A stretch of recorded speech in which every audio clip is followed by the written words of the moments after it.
The big room fell silent as Dr. Han walked in. 20 of Earth's top minds looked at him, waiting. Behind him, large screens showed the strange ship that had appeared in orbit 3 days ago. "It's been 72 hours, Dr. Han said, his voice calm but tired. "The alien ship has not moved. They have sent the same message every 6 hours." Captain Kim stood in the corner, watching everyone. His uniform was perfect, just like his record. The Korean military had sent their best to this secret meeting. "Play the message again," ordered the UN secretary. Dr. Han nodded to his assistant, Dr. Park. She tapped her tablet, and the alien message filled the room. "People of Earth," the deep voice said in perfect English, "we are the Tekal. We come to share knowledge and trade. We mean no harm." "They learned our languages by watching our broadcasts," Dr. Park explained. "They speak all major Earth languages now." Captain Kim stepped forward. "What do we know about their weapons?" "Our scans show energy readings we don't understand," Dr. Han said. "Their ship could be very powerful or just uses strange technology. We can't be sure." The room erupted in argument. Some wanted to welcome the aliens. Others wanted to prepare for war. Dr. Han watched them all, feeling the weight of history on his shoulders. "Quiet." The secretary banged his hand on the table. "Dr. Han, what do you suggest?" Dr. Han looked at the alien ship on the screen. It was beautiful in a strange way, with curves and shapes that seemed impossible. "I think we should talk to them, but carefully. Set up a meeting with strong rules. Study everything they say and do." Captain Kim nodded. "I agree, but with heavy security. My team will create safety plans." 3 days later, the meeting was set. The Tekal would send one representative to a platform in the middle of the Pacific Ocean. Each major nation would send one person. Dr. Han couldn't sleep the night before. He stood on the hotel balcony, looking at the stars. Somewhere up there, the Tekal were preparing too. Were they nervous? Did they even feel emotions like humans? Thinking deep thoughts. Captain Kim joined him, offering a cup of coffee. "I keep wondering why they chose Earth," Dr. Han said. "Of all the planets, why us?" Captain Kim sipped his coffee. "Maybe we're special, or maybe we're just convenient." The next morning, they flew to the platform. The ocean stretched in all directions. Dr. Han felt very small. At exactly noon, a light appeared in the sky. A small ship, much more beautiful up close, landed softly on the platform. Everyone held their breath. The door opened, and the Tekal representative stepped out. It looked almost human, but not quite. Taller, thinner, with skin that seemed to shift colors slightly in the sun. Its eyes were too large, too bright. "I am Roktur," it said, voice smooth like water. "Ambassador of the Tekal. We are honored to meet you." Dr. Han stepped forward as Korea's representative. "Welcome to Earth. We have many questions." "And we have many answers," Roktur smiled. "And a request. We wish to establish a small trading post on your planet, to share our knowledge and learn from you." Later, as they flew back to Seoul, Dr. Park showed Dr. Han something strange on her tablet. "I found hidden signals in their transmissions," she whispered. "Data streams we can't decode. They're sending much more than just greetings." Dr. Han looked at Captain Kim, who was watching Roktur's recorded speech again. "The Tekal ambassador seems honest," Captain Kim said. "But my father taught me something important. A tiger wearing a smile is still a tiger." Dr. Han nodded. "We'll watch them very carefully. And we'll be ready, just in case their smile hides teeth." 6 months had passed since the Tekal built their trading post in the Pacific Ocean. At first, everything seemed fine. They shared some basic technology. They learned about Earth culture. World leaders called it a new age of progress. But Captain Kim didn't trust them. He stood on a fishing boat, looking at the Tekal outpost through binoculars. The structure rose from the water like a giant blue flower. Beautiful, but wrong somehow. "Captain, you need to see this," said the boat owner. He held up a net. Inside were dead fish, their scales covered in strange blue spots. Captain Kim took photos and sent them to Dr. Han. 3 hours later, they met in a small office in Seoul. "What am I looking at?" Captain Kim asked as Dr. Han showed him images on a screen. "Trouble," Dr. Han said. He pointed to tiny dots on the fish scales. "These are machines. Very, very small machines. Machines, like robots." "Yes, nanites. Too small to see without special tools. They're changing the fish somehow." Captain Kim frowned. "The Takel said their outpost wouldn't harm our ocean." "They lied." Dr. Han looked tired. "My brother Sung is a marine biologist. He found these nanites in water samples 10 miles from the outpost. The area is growing." Just then, Dr. Park rushed in, holding a tablet. "More reports coming in. Fishermen are getting sick. Strange rashes, breathing problems." "Have you told the UN?" Captain Kim asked. Dr. Han nodded. "They said the Takel explained it as cleaning agents that will go away soon. The UN doesn't want to upset our new friends." "Then we need proof they can't ignore." Captain Kim stood up. "I'm going to form a team to investigate. Will you help?" 2 weeks later, Captain Kim met with Dr. Han and Sung on a small island. With them was Lieutenant Choi, a woman who knew everything about computers, and Sergeant Lee, a strong man who had fought in many battles. The Takel let people visit the first level of their outpost. Captain Kim explained. "Tourists, scientists, leaders, but we need to see the lower levels." "How do we get in?" asked Sergeant Lee. Dr. Han showed them a small device. "This jams their security for a few minutes." Dr. Park made it from studying their technology. "Where is Dr. Park now?" Lieutenant Choi asked. Dr. Han looked worried. "That's another problem. She went to the outpost 3 days ago to collect water samples. She hasn't come back." The next night, they approached the Takel outpost in a small boat with quiet engines. Most of the structure was dark, with blue lights glowing under the water. "Remember," Captain Kim whispered, "we find Dr. Park, and we gather evidence. Nothing more." They used Dr. Han's device to open a service door near the waterline. Inside, the air felt strange, too heavy, too sweet. Masks on, some mourned. The air isn't right for humans. They moved through blue-lit corridors, hiding when Takel walked by.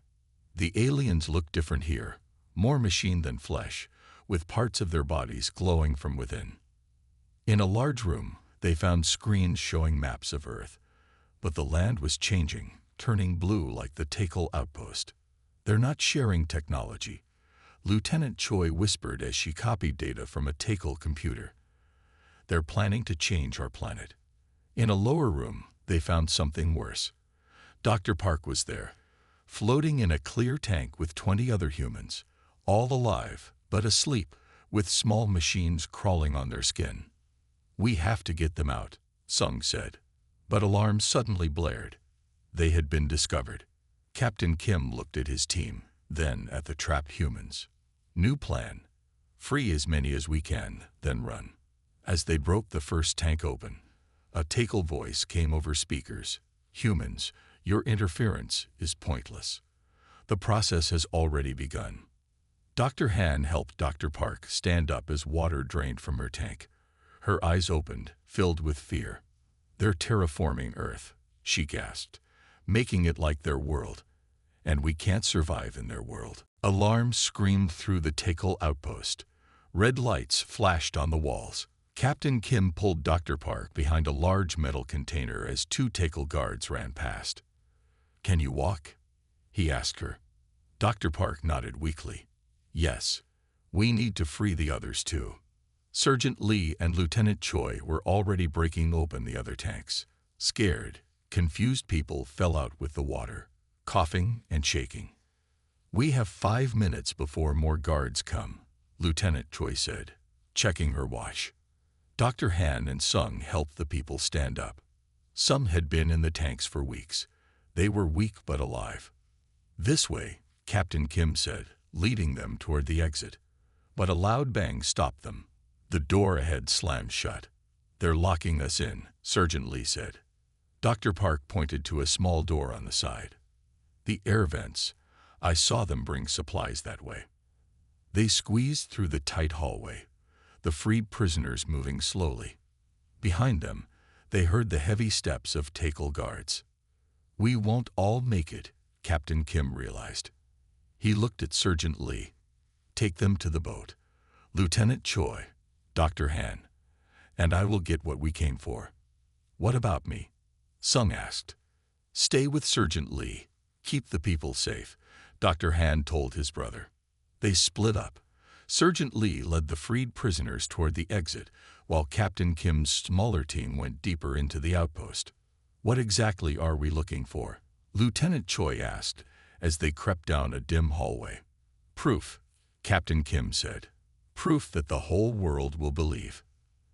They found it in a large room filled with glowing screens. Lieutenant Choi plugged a small device into the Takel computer. "I'm copying their files," she whispered. "There's so much data here." On one screen, they saw images of other planets.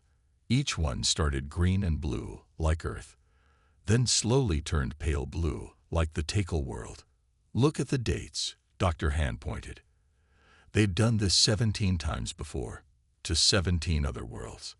Captain Kim felt cold anger rise in his chest. "They're not visitors or traders. They're invaders."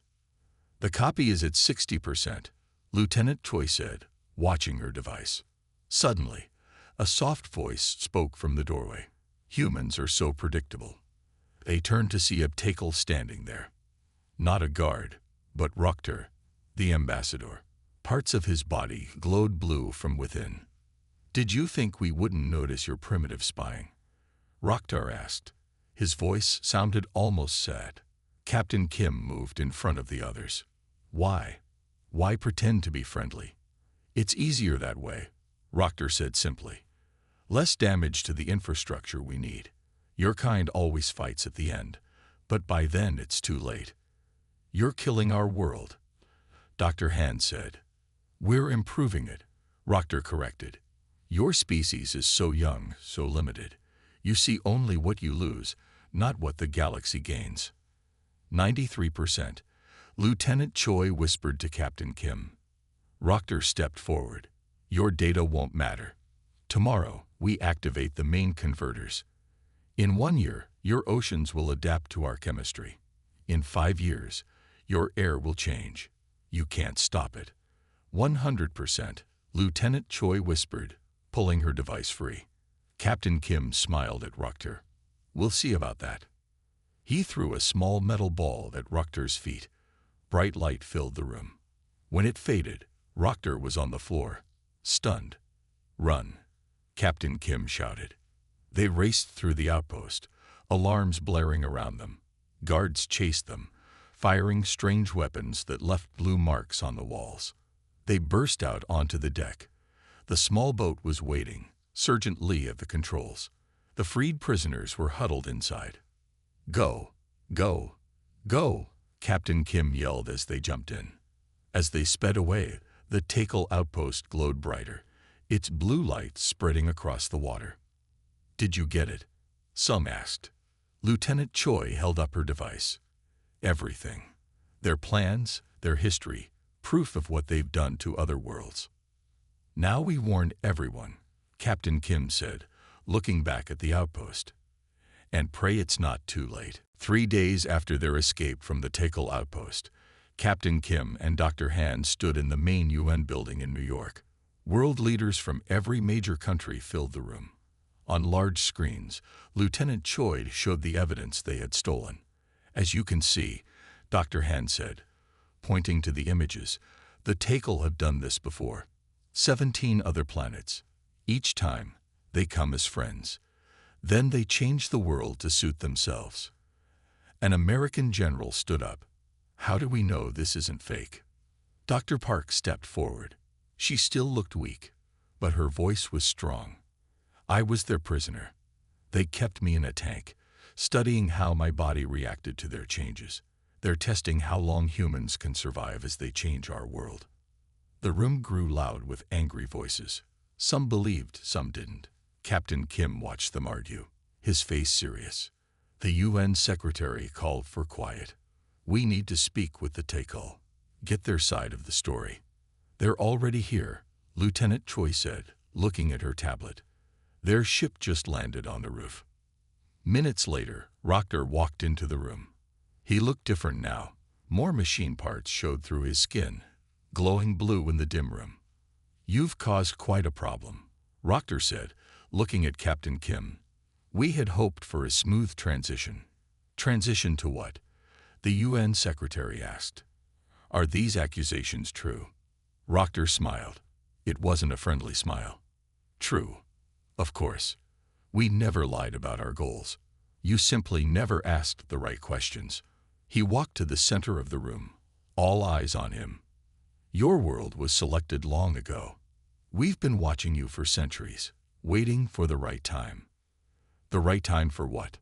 Someone shouted. For you to be useful, Roctor said. Your technology is now advanced enough to help the process, but not advanced enough to stop it. Dr. Han stepped forward. We can fight you. Roctor laughed. Others said the same. The process has already begun. Your oceans are changing. Soon your air will too. We'll destroy your outpost, the American general said.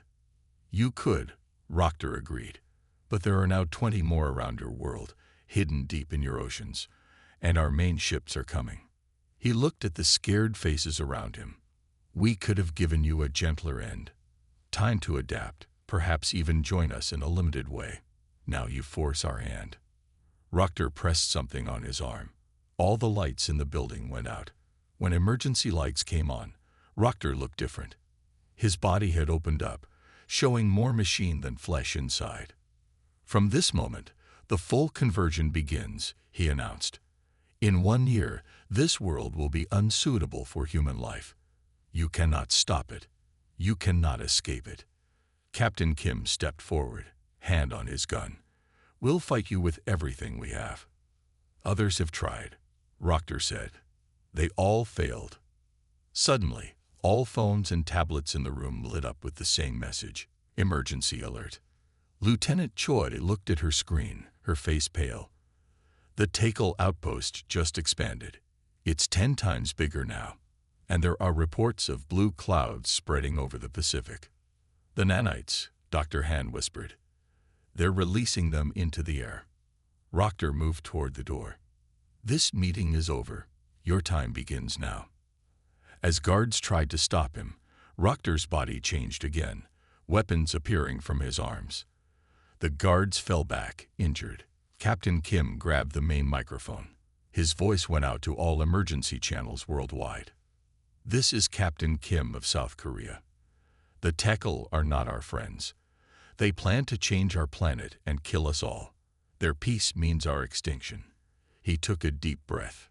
Prepare for war.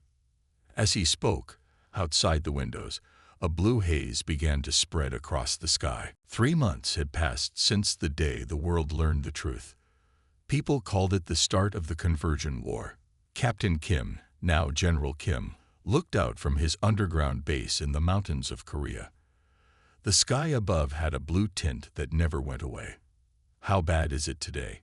He asked Lieutenant Choi, who was now a colonel. The blue zone has spread another mile, she said, showing him a map. The rice fields near the coast are all dead. Nothing grows there now.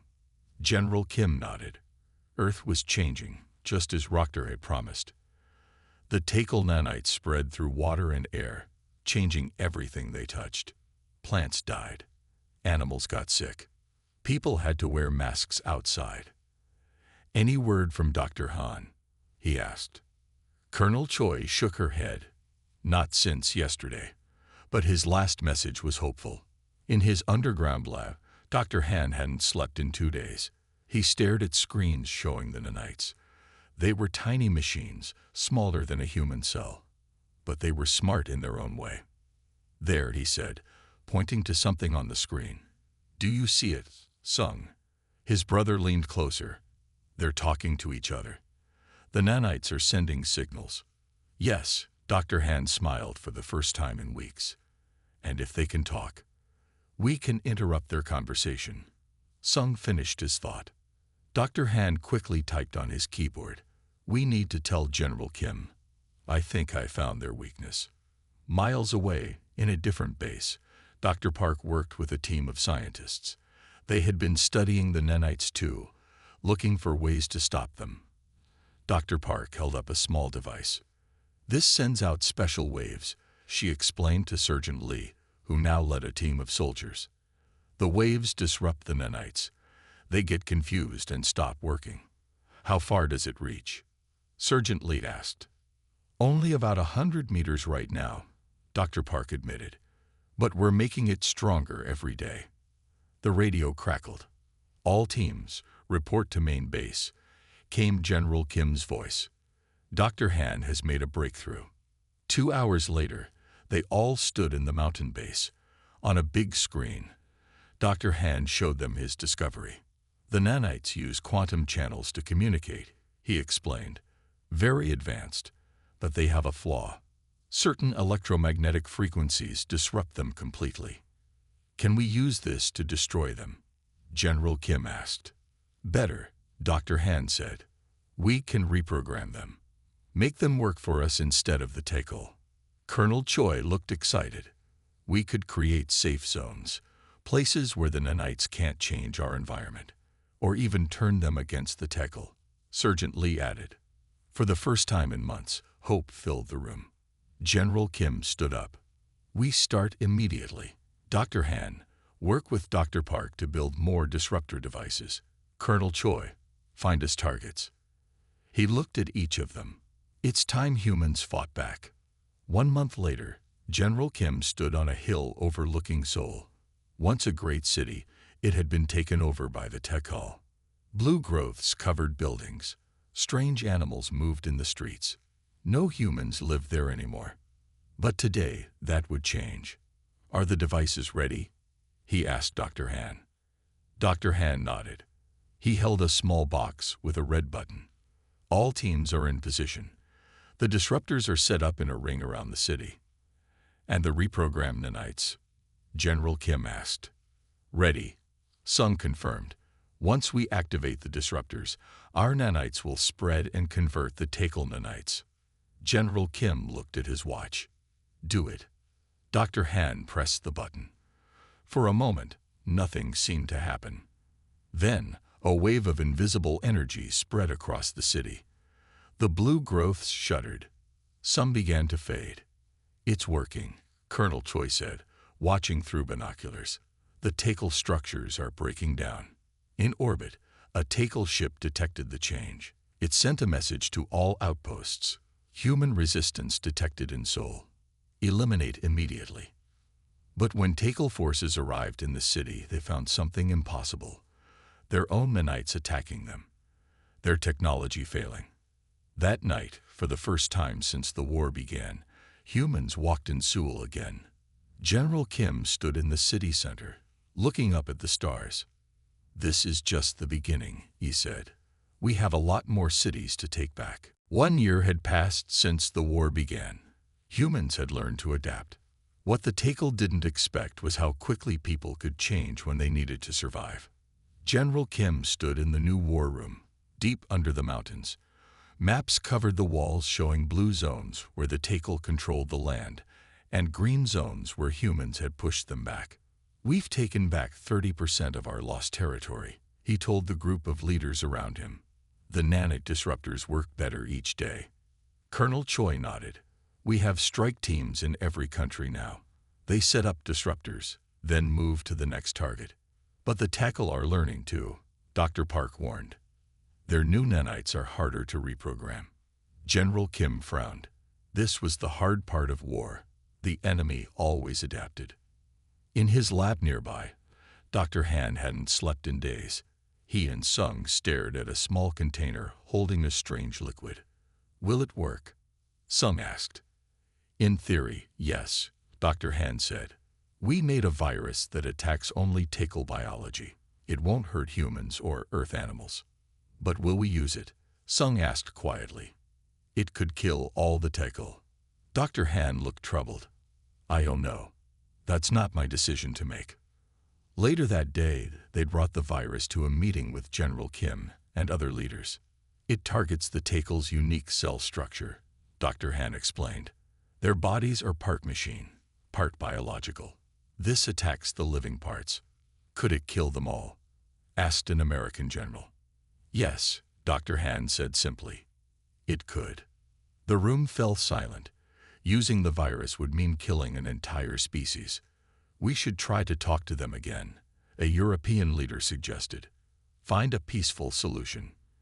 They don't want peace, Colonel Choi said. They want our planet.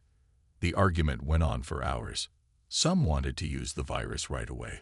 Others thought it was wrong to kill so many beings, even enemies. As they debated, alarms suddenly rang through the base. A soldier ran into the room. Sir, we're getting reports worldwide. The Tekal have started bombing major cities. New York, Tokyo, London, all under attack. General Kim rushed to a screen showing live images. Tekal ships floated above cities, sending down blue beams that destroyed everything they touched. They're not trying to convert these areas, Dr. Park said, looking at readings. They're just destroying them. They know we're fighting back too well, Colonel Choi said. So they're changing plans. If they can't have our world, they'll destroy our people first. General Kim looked at the virus container, then at the images of burning cities. His face grew hard. We use the virus, he decided, but we need to deliver it to their command ship. It's the only way to make sure it spreads to all Tekal. Colonel Choi stepped forward. I'll lead the mission. It's too dangerous, General Kim argued. The command ship is heavily guarded. That's why I need to go, she insisted. My team knows their technology best. 2 days later, Colonel Choi's team prepared for the mission. 10 soldiers, the best Earth had. Sergeant Lee checked their special suits made to look like Tekal technology. Once we're on board, we'll have 30 minutes to reach the air system, Colonel Choi explained. The virus will spread through the whole ship in minutes. Dr. Han gave her a small metal box. The virus is inside.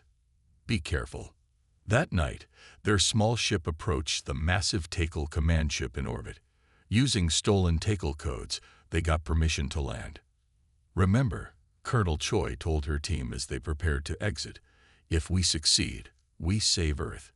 If we fail, there might not be an Earth to save. Sergeant Lee nodded. We won't fail. They stepped out into the alien ship, looking like Tekal in their disguises. The real war had finally begun. 3 days passed with no word from Colonel Choi's team. General Kim barely slept, waiting for news. Then, on the 4th day, a single ship appeared in the sky over their base. It was Tekal design, but someone was flying it who wasn't Tekal. Sir, it's Sergeant Lee, a soldier shouted. He's requesting permission to land. When the ship touched down, Sergeant Lee stumbled out. His face was cut, his uniform torn and burned. He was alone. The others, General Kim asked quietly. Sergeant Lee's eyes were red from tears. They didn't make it. Colonel Choi. She stayed behind to make sure the virus spread. She saved us all. Later, in the meeting room, Sergeant Lee told them everything. How they had fought their way to the ship's air system. How alarms had sounded before they could escape. How Colonel Choi had ordered the others to run while she stayed to protect the virus container. But we did more than deliver the virus, Sergeant Lee said. He placed a small black cube on the table. We got this from their main computer. It has the locations of all Tekal ships and bases, and something else. Coordinates to Tekal space. Dr. Han picked up the cube. With this, we could find their homeworld. Why would we want to? Some asked. The virus will kill the Tekal here on Earth. Isn't that enough? General Kim looked at the maps on the wall.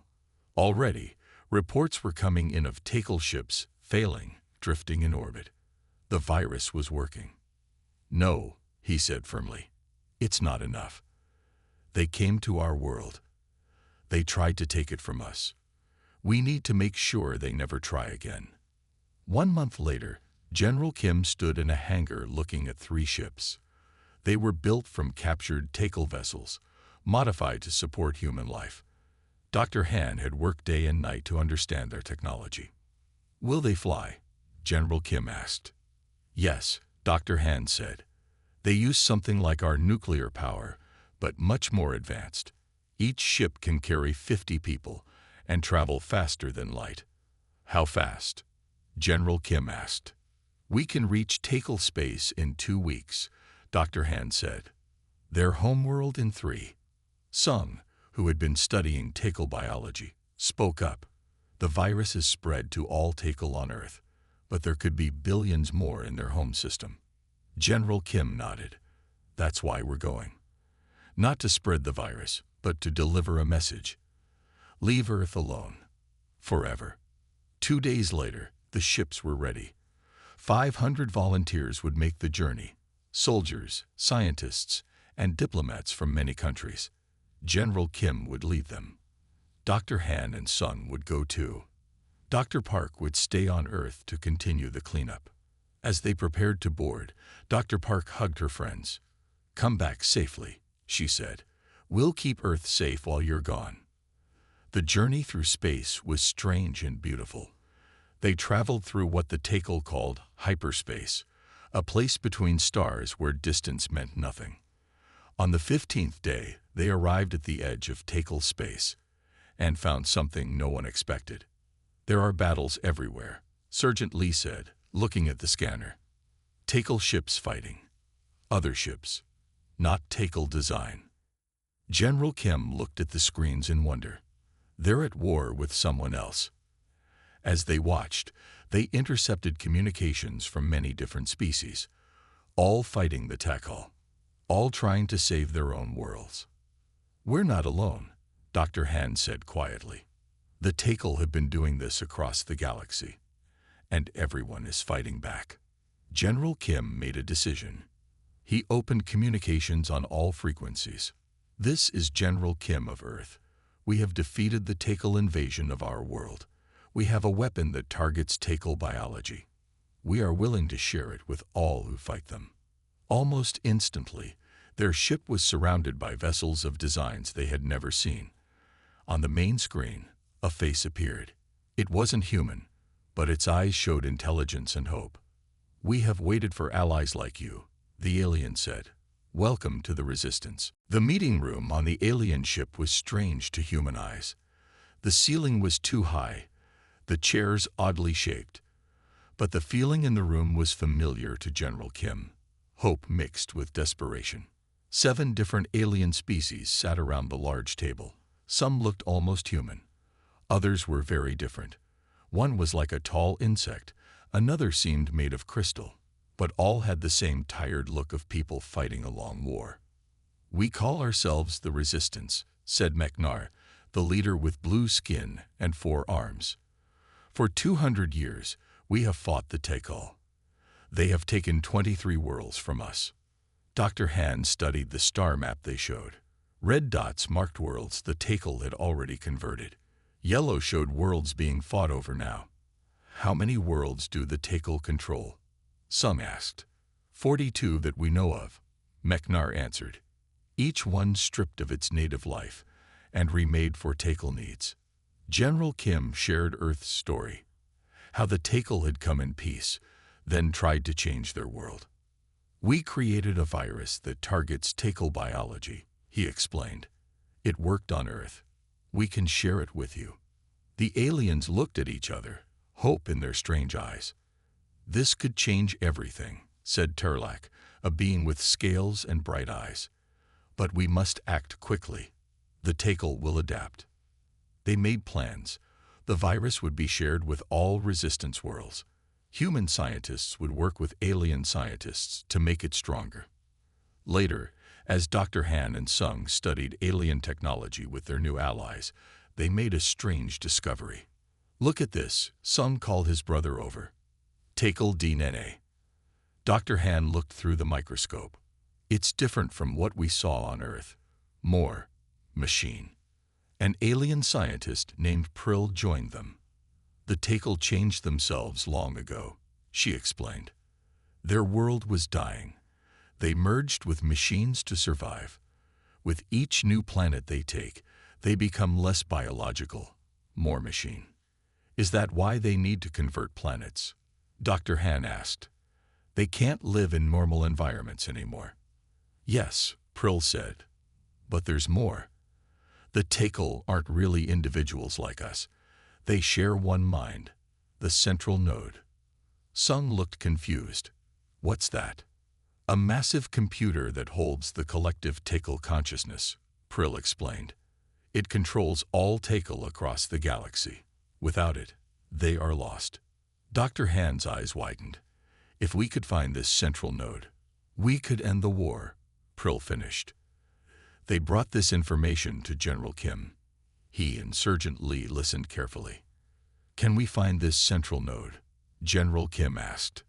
Prill nodded. We have suspected its location for years, but it's too well protected to attack directly. Dr. Park, who had joined the meetings through a video link from Earth, had an idea. If the Takel share one mind, maybe we can use our virus differently. Not to kill, but to disconnect them from each other. The aliens looked interested. This was a new approach they hadn't considered. For the next month, the Alliance of Sovereign Worlds, as they now called themselves, worked together. Ships gathered from 7 different species. Scientists combined their knowledge. On Earth, humans reclaimed more territory each day. The Takel, there were weakened, confused without direction from their central mind. Finally, the plan was ready. The largest fleet ever assembled prepared to attack the central node. Hundreds of ships from 7 worlds, plus the 3 human vessels. Before they left, General Kim spoke to the fleet.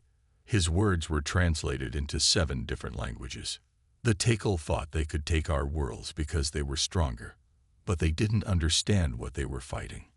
Not just humans, not just any one species. They fight life itself, the right of all beings to live in their own way. He looked around at the strange faces who had become allies. Today we show them that life fights back, and life will win. The fleet entered hyperspace, heading for the heart of Takel territory. The final battle was about to begin. The Alliance fleet came out of hyperspace near a strange star, old and dim, surrounded by a massive ring structure. This was the central node, home of the Takel mind. It's huge, some whispered, looking at the screens. The ring was bigger than Earth's moon, glowing with blue energy. And well defended, Sergeant Lee added. Thousands of Takel ships moved in protective patterns around the ring. General Kim stood on the bridge of the lead ship. All ships prepare for battle. Remember the plan. We need to create an opening for the strike team. Dr. Han checked the virus one last time. They had changed it during the journey. Now it wouldn't kill the Takel, but would cut their connection to the central node. Are you sure about going yourself?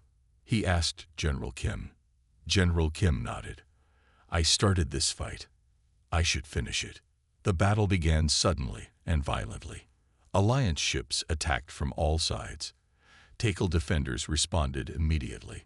Space lit up with weapons fire and exploding ships. On a smaller vessel, General Kim prepared with his strike team. 20 beings from 7 worlds, all volunteers. Sergeant Lee checked their weapons. The fleet is drawing most Takel ships away, he reported. We have our opening. Their small ship darted through the battle, heading for a service dock on the ring's surface.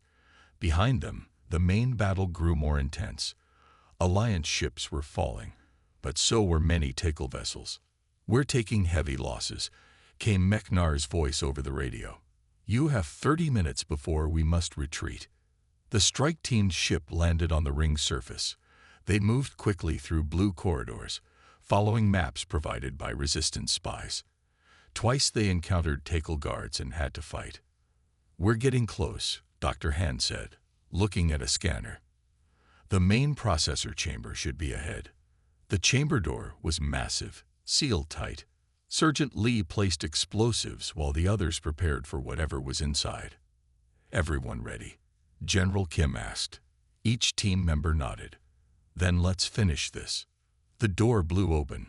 Inside was a vast room filled with glowing blue pillars reaching up hundreds of meters. In the center floated a pulsing blue sphere, the heart of the Takal collective mind. Takal defenders rushed in from side doors.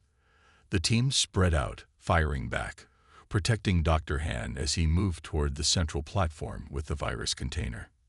"Cover me," General Kim shouted, running alongside Dr. Han. Sergeant Lee and others formed a protective line, holding back the Takal. At the central platform, Dr. Han worked quickly to connect the virus container to the main system. "I need 2 minutes to upload the virus." "You'll have it," General Kim promised, firing at approaching Takal. One by one, team members fell. The aliens fought bravely alongside the humans, buying precious seconds with their lives. 60 seconds, Dr. Han called. The Takal pressed closer. Sergeant Lee took a hit but kept fighting. 30 seconds. Suddenly, the blue sphere pulsed brighter. A voice filled the room, speaking through all the Takal at once. "You cannot stop us. We are eternal. We are perfection." General Kim stood firm. "You're neither. You're just bullies who never learn to share." 10 seconds. Dr. Han shouted. The remaining Takal rushed forward in one final attack. General Kim and Sergeant Lee met them head-on. "Done," Dr. Han yelled as the virus container emptied into the system. The blue sphere flickered. The Takal attackers froze mid-step. The voice screamed in rage, then faded. Throughout the chamber, Takal defenders stopped moving. Some fell to their knees. Others looked around in confusion, as if seeing the world for the first time. "It worked," Dr. Han said in wonder. "They're individuals now, no longer connected to the hive mind." Reports came in from across the galaxy. On every world, Takal forces had stopped fighting. The ships in the battle outside now drifted aimlessly. General Kim helped a wounded Sergeant Lee stand. "Send word to all Alliance worlds. The war is over." 1 year later, Earth had healed much of the damage from the Takal invasion. The blue zones were gone, replaced by new growth. Dr. Park had led the restoration efforts, using modified nanites to speed the process. On the anniversary of their victory, General Kim stood with Dr. Han, Sung, and Sergeant Lee at a memorial for those lost in the war. Colonel Choi's name was at the top. "What happens now?" Sung asked, looking up at the stars. "We rebuild," General Kim said. "We learn, and we remember." Above them, the night sky looked different now. New stars had been added to Earth's maps, the homes of their new allies. And somewhere out there, the Takal were learning to live as individuals, no longer conquerors, but just another people finding their way in the vast universe. Dr. Han smiled. "We warned them. They didn't listen. But in the end, we all won.